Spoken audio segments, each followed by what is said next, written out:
Hey guys, welcome to another edition of Happy, Sad, Confused. I'm Josh Horowitz. For those of you that have been listening to the podcast, thanks for continuing. And for those of you who are new, welcome aboard. This is a good place to start off because this week's guest, every week we try to talk to some of the most interesting actors and filmmakers working today, and this week's guest certainly fits the bill.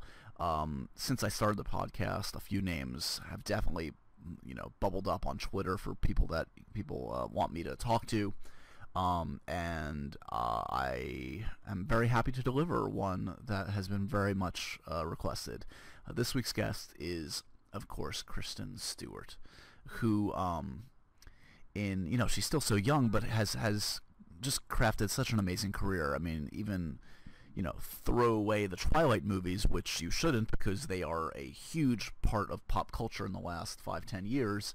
But films like Panic Room way back when, and Into the Wild, Adventureland, and 3 movies that we actually touch on here today all speak to her talent in front of the camera and her interest and willingness to push herself in really cool areas. Kristen is certainly unique. I've had a chance to I feel like I've talked to Kristen Stewart maybe more than any other journalist on the planet, thanks to MTV's long coverage of Twilight, and it's been great to kind of get to know her over the years and to see her grow, and hopefully you're going to hear a more candid, relaxed Kristen than maybe you're expecting to. Sometimes on talk shows she can seem a little bit ill at ease because frankly that's not her favorite place to be, but this is an extended conversation, and I think you'll get to know the Kristen Stewart that I know a little bit in this one. 3 movies I want to mention here, one of which is coming out pretty soon, Camp X-Ray, which is a really interesting small film Kristen did about her the character's experience as a Guantanamo Bay guard. That comes out October 17th in limited release, also on VOD. I also got a chance to see a movie called Still Alice, which you guys are going to hear a lot about, which opens up in December with Kristen and Julianne Moore as a woman with early onset Alzheimer's. Alec Baldwin's in it. It's a really heartbreaking movie, but a really well done one. And we also talk a little bit about The Clouds of Sils Maria, which has been kind of doing the festival circuit, in which Kristen is great in. She plays the personal assistant to a big movie star, played by Juliette Binoche. So it's kind of cool to see Kristen back in kind of like independent film, the independent film world she's definitely comfortable in. And just a treat to have her in my office to shoot the shit a little bit. I hope you guys enjoy this conversation. As always, hit me up on Twitter. Tell me what you think. Spread the word. My Twitter handle is Joshua Horowitz. And subscribe to us on iTunes, okay, guys? But without any further ado, here is the lovely Kristen Stewart. Are you taking me in my office? What are you It's spying? interesting. This is your office? This is my office. Oh, wow. What do you think? Does this reflect me that you imagined? It's cute. It's funny, yeah. I'm in the lion's lair. Wow. That's my nickname around Hollywood, the Lion. The lion? Yeah. Dude. Among other things. It's funny. Yeah, it's good. Do you have an office? Do you have like I do have an office in my house, yeah. what's in it? Lots of keepsakes. Lots of framed photos, like gifts from movies and stuff.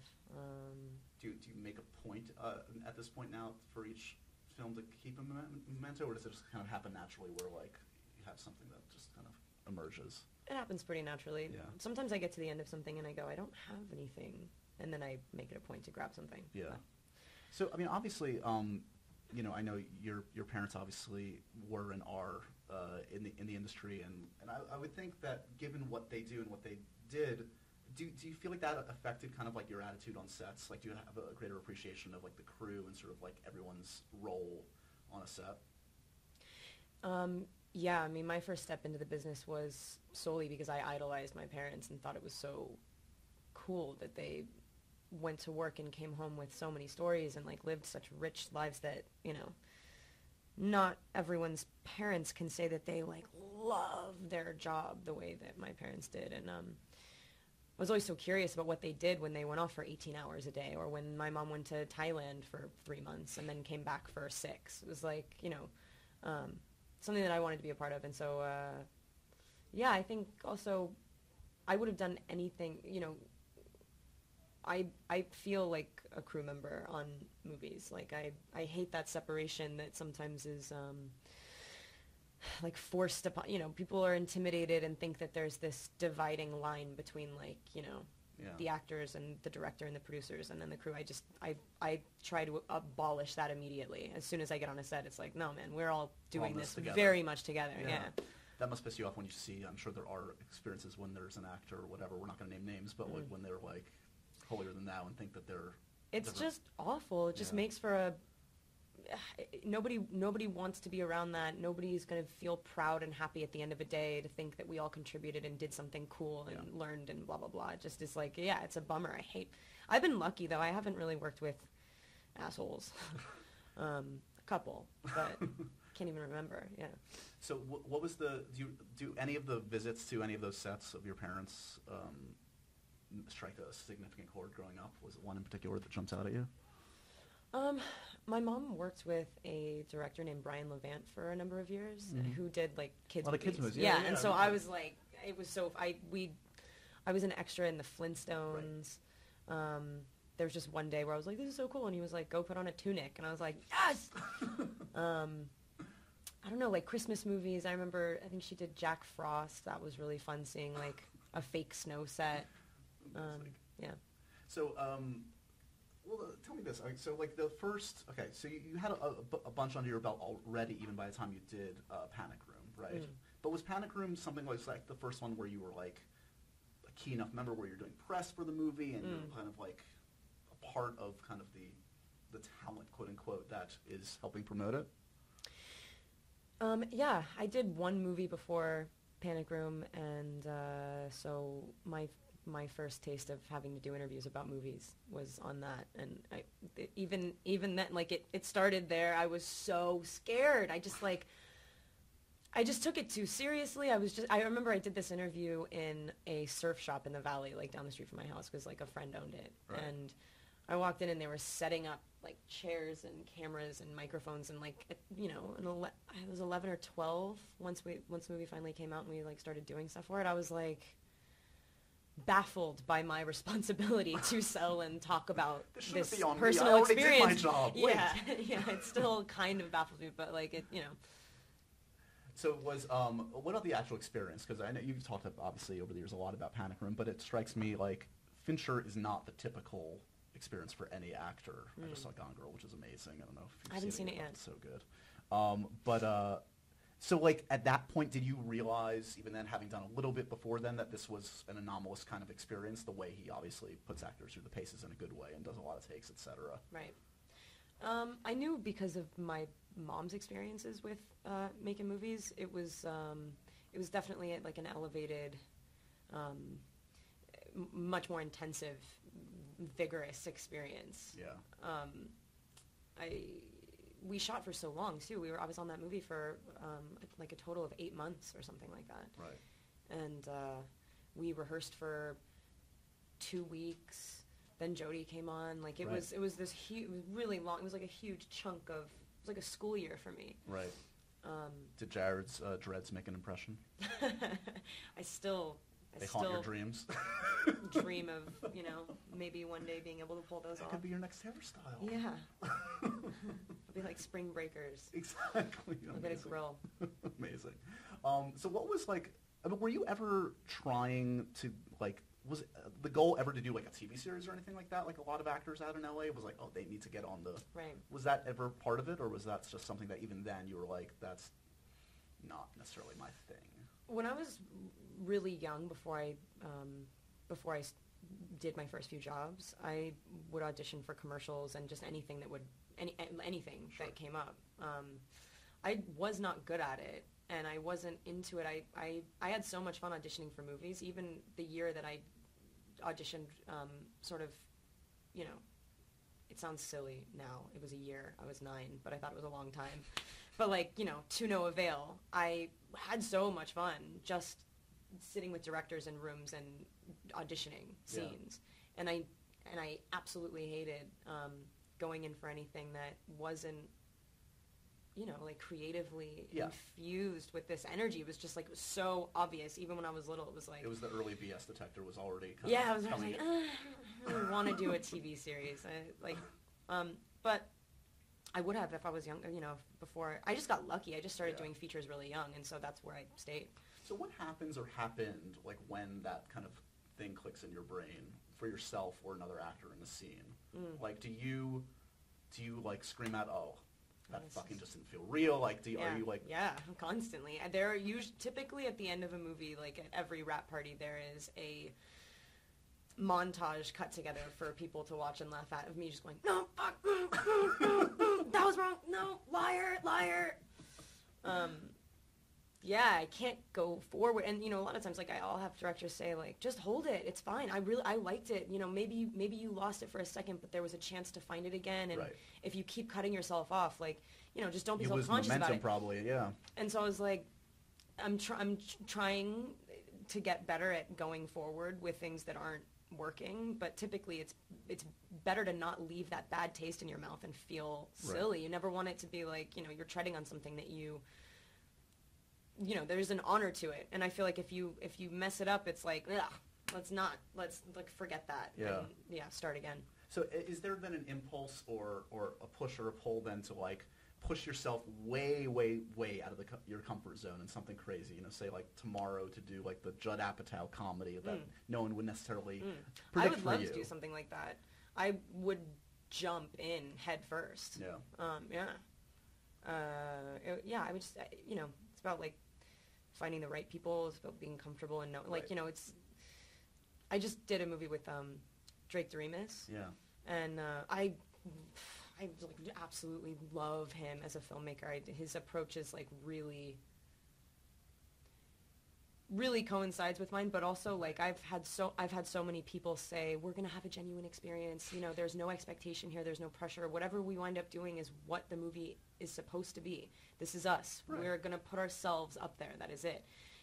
No one ever really follows through with that. There's always expectation. There's always that line or some beat or this emotional thing, or, like, you know, he really likes to have an experience and then figure out what that is sort of like afterwards. And you know, So just impulse shapes the movie. And so what I'm saying is, like, that's it. I would love to do a comedy if it was like that also felt, because I would should feel do so that. much pressure. Yeah, I would just be like, oh, I'm not funny. I don't know how to. Right. It would have to just be like, no, don't even fucking think like that. Yeah, yeah, just yeah. do it. Like, so I'd have to be with someone really good. So did the Drake one, was there a script for that? Like, what does it look like? Is there, like, an outline or a script? Because I know, he does have an He worked off a interesting script approach. for the first time. Okay. Typically he uses an outline, but yeah, I mean, the script was sort of, you read it once to know what you're doing, and then the script sort of informed, like, what we were supposed to do, but never what we were supposed to say. You know what I mean? It's like, And you shot that where, like, Singapore? Where were you this summer? What was going on? we were in Tokyo mainly, and then basically it was like a month in Japan and a month in Singapore. It's gonna be amazing. It was incredible. It was like, I mean, it was like we were on vacation the entire time because we bounced around. We were, like, on Awaji Island, and we went to, like, drove through Kyoto, and, like, I had never been anywhere but Tokyo, and it's like, it's one of my favorite places in the world. I love Japan. I love the lifestyle. I love the people. I've never encountered anyone that I had a strange, uncomfortable, disrespectful Right. thing. They just really know how to live. They've got it all figured out there. Breaking news: Kristen Stewart moves Moving to to Tokyo. Tokyo. Our boss is happening. Can I visit? I've never been. It sounds lovely. Oh, you would really like it. It's so Hong Kong. fascinating. That was my first brush of Asia recently, and that was intense. But Tokyo sounds Different. totally different. So Yeah. different, yeah. It's like a city of the future. Singapore is, for sure. Is it? Yeah. I mean, I think it's only like 50 years old, and it's basically malls and Right. skyscrapers that look like it's from Equals, like Yeah, from the yeah. movie. But, like, it literally is it's a futuristic city. Amazing. Yeah, my movie saturated mind. I just imagine walking into Blade Runner. I'm in Blade Runner. Oh, wow. Totally. So we were talking about kind of like that, search for authenticity on a set. Like, does it also apply to kind of the actors that you've always kind of gravitated towards, whether as a fan or want to work with? Like, Definitely.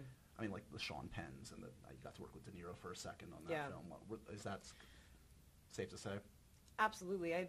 I have a lot of respect for people that can, create characters that are entirely different to them. I just feel like it's a little psychotic and a little not real. It's cool. It's just not it's not my favorite. My favorite thing is not to watch someone think of something, package it, and then deliver it to you perfectly. I want to see you like surprise yourself, and I want to see someone scared and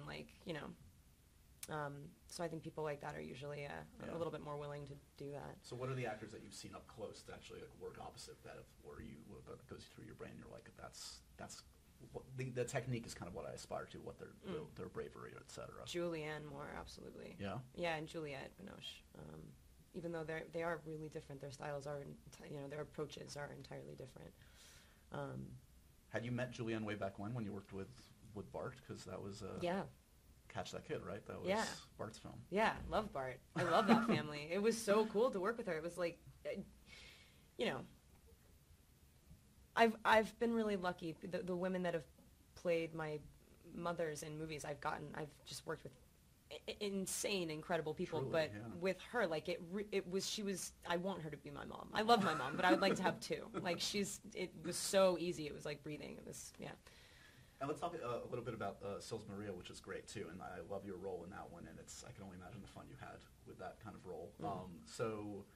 And Juliette, it makes you have to think of it. I know that one scene is just like.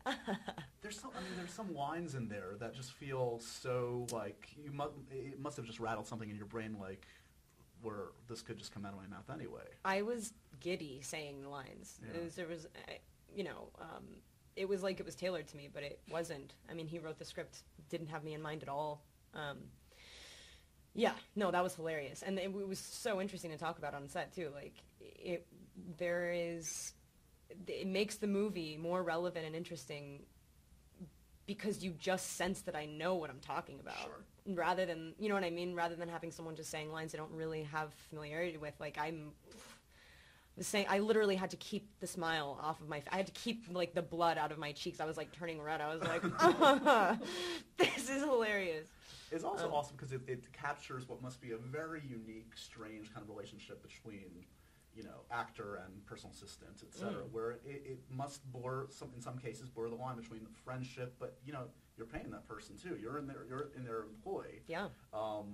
Is that something that is that weird for you? I'm sure you've probably had some help over the years in terms of like assistants like that. Yeah. Did that kind of... My assistant was like he became my best friend for years. He still is. Yeah. Did it ever get weird? Is there ever a moment where it's like, wait. No. I need a raise. But you're my friend, but wait.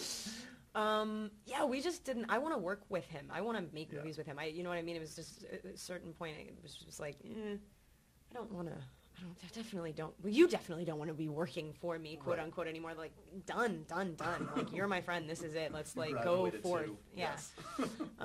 But no, it's weird, especially in this case with Sils. You've got a woman who's like really kind of lonely and isolated anyway. Right. And so codependent. That relationship is just like, they're both mutually fascinated with each other, and so that's like it is a lot more than professional, but that happens all the time. I see it constantly. Like, actor assistant dynamics are interesting. Like, they're everything to each other. Right. Literally, like, they fulfill so many roles. Like, fulfill so many like basic you go tasks. through the basic relationships in life, like sister, friend, mom, both of them for each other. Like, sometimes I'm her mom, sometimes she's mine. Like, it really, yeah. Was Binoche an intimidating actress to work with? I mean, I don't know if it's the French thing or just her body of work or just the air about her, but to me, she would scare the shit out of me. I think if she sat down here.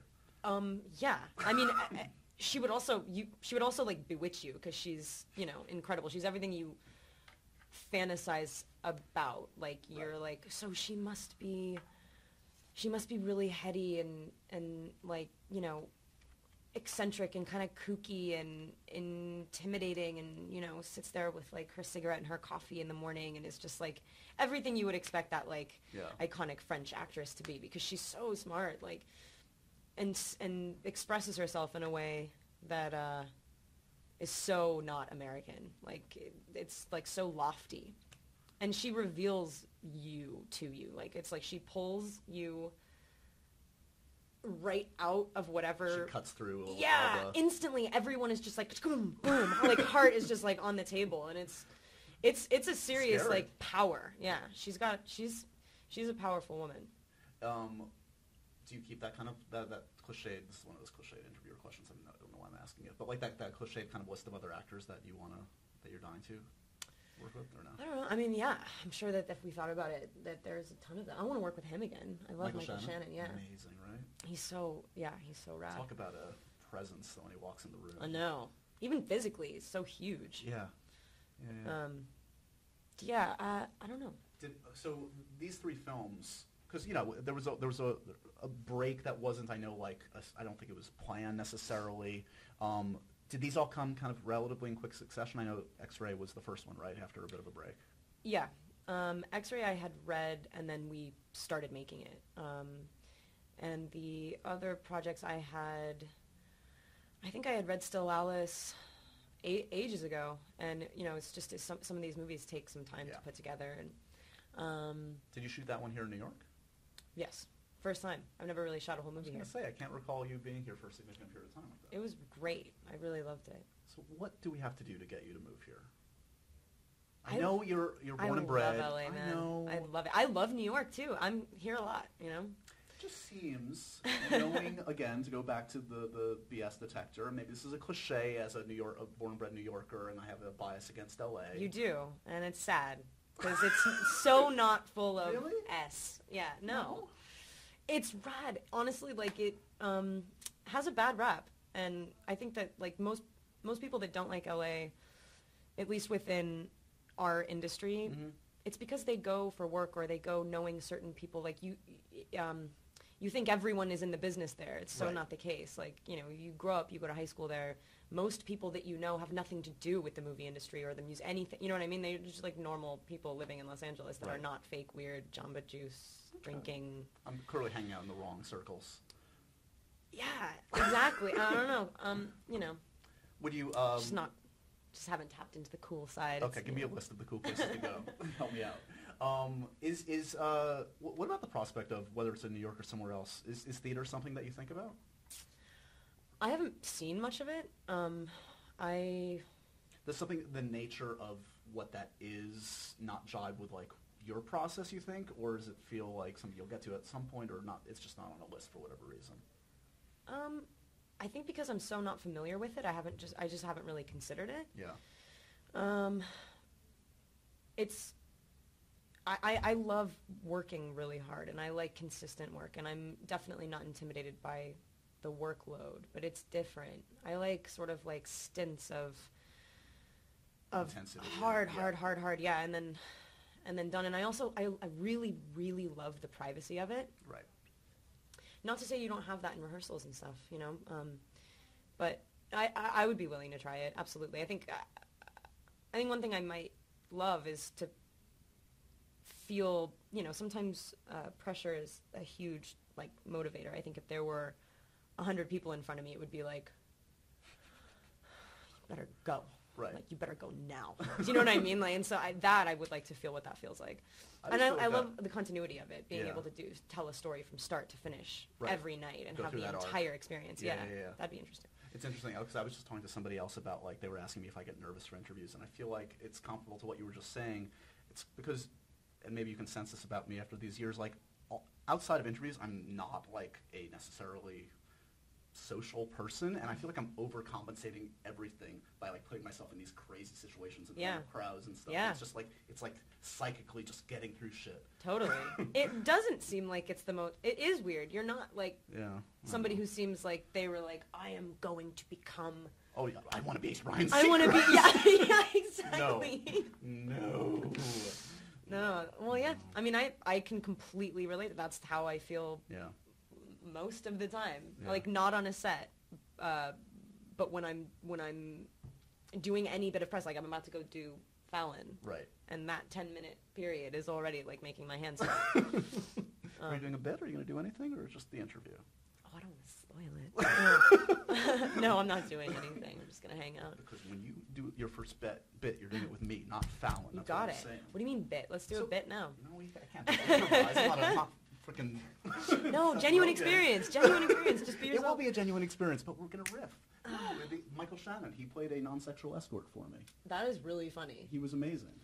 And scary all at the same time. Are you... Emma Stone blew me away when she went on Fallon and did that lip syncing thing. Yes. I've watched like pretty much all of them now on YouTube. I bow to her. There's nothing. She is complete.